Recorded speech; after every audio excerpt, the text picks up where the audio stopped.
মা মনসার পুজো উপলক্ষে আজ ভোগ খাওয়ানো ছিল, সেই উদ্দেশ্যেই আমাদের অফিসের সবাইকে নিমন্ত্রণ করা হয়েছিল। তো আমরা সবাই গেছিলাম, এখানে বসে গেছি সবাই, দেখুন আরো সবাই আছে আশেপাশের লোকজন, আমিও বসেছি। এত সুন্দর মানে ভোগ তো অবশ্যই অমৃতের সমান। পোলাও ছিল, সাথে স্যালাড, তারপর শাক ভাজা, ডাল, সাদা ভাত, সাথে আলু পোস্ত আর রান্না। মানে বলা হয় না যে বাড়িতে রান্না আর ভোগের রান্না দুটো একদম আকাশ পাতাল তফাৎ থাকে, ঠিক সেরকমই। এখানে একটা সবজি দেওয়া হয়েছে, ২ রকম সবজিও ছিল।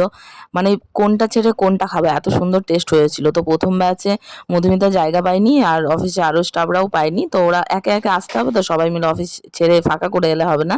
সে কারণে পরে এসে আবার মধুমিতাও বসেছে। মধুমিতাকে বললাম, "খাও, খাও, ভালো করে খাও। আমি দাঁড়িয়ে আছি, একসাথেই যাবো।" তারপর ভিডিও করছি। তো ভিডিও করছি আর এখনো আমার খাওয়া শেষ হয়নি।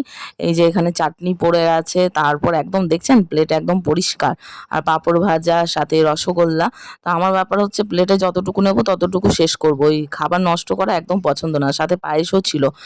এক একটা রান্না দুর্দান্ত হয়েছিল। কি লেভেলের যে টেস্ট! ভোগ না অমৃত, মানে অতুলনীয়।